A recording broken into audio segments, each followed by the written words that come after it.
This next series from grabs is going to be from a rear bear hug. This is much more common than even the other grabs that we've talked about.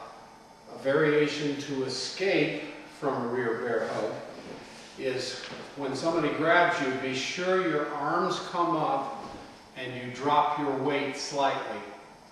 So as Brian grabs around from the back of me, my forearms come up and I'm going to drop my weight. Now, remember your shoulder drills. This shoulder drill is going to come in really handy right now. So as you're going to rotate your shoulder inside your opponent's grip. As your shoulder comes over the front, straighten the arm out and drop your shoulder. After you learn this, have the biggest guys in the department grab you and show them how easy it is to get that shoulder out. So I need to bring my forearms up, and then I rotate my shoulder up, and as my shoulder comes down, I straighten the arm out, step out, step back, push his hips, go to your primary weapon. Another look at this. Arms up, shoulder comes around. As it comes around, I straighten the arm out and I step in that direction. Then I step back again, I push his hips, not his upper body. I push his hip bones away, step back, go to my primary weapon. One more time from this side. Here he grabs, arms up, shoulder as it comes down, step out, push his hips, go to your primary weapon. One more time just for speed. Here, 2 shots if I need it. That's the escape version on this kata from a rear bear hug. Now we'll look at the control aspect of a bear hug from behind. Escaping from this just involves using the shoulder to get out, shove the hips away.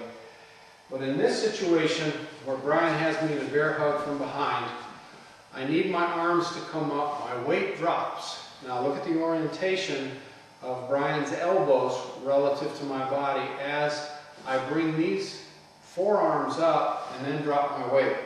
I've already put Brian's elbow in a position, so as I turn this hand over, straighten the arm out and drop my shoulder, I'm already escaping from this lock.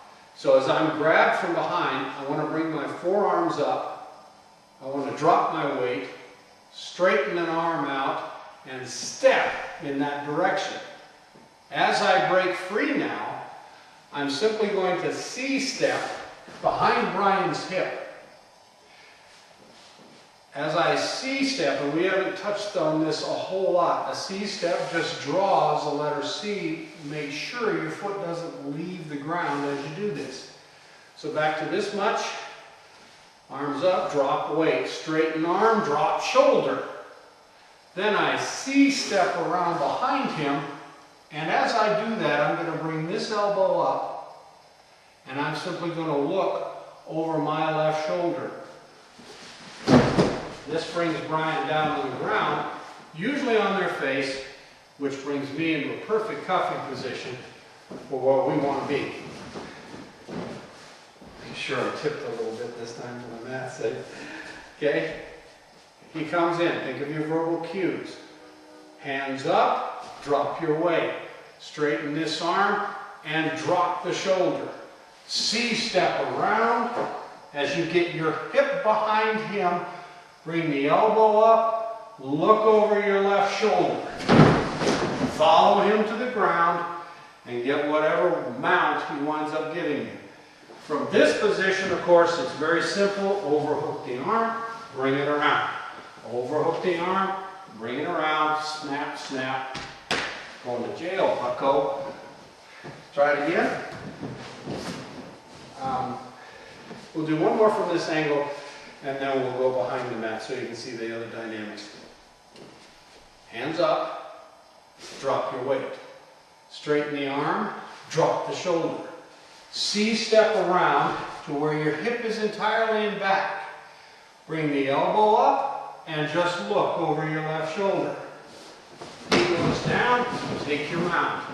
Overhook, click, overhook, click. Let's try it again from the back.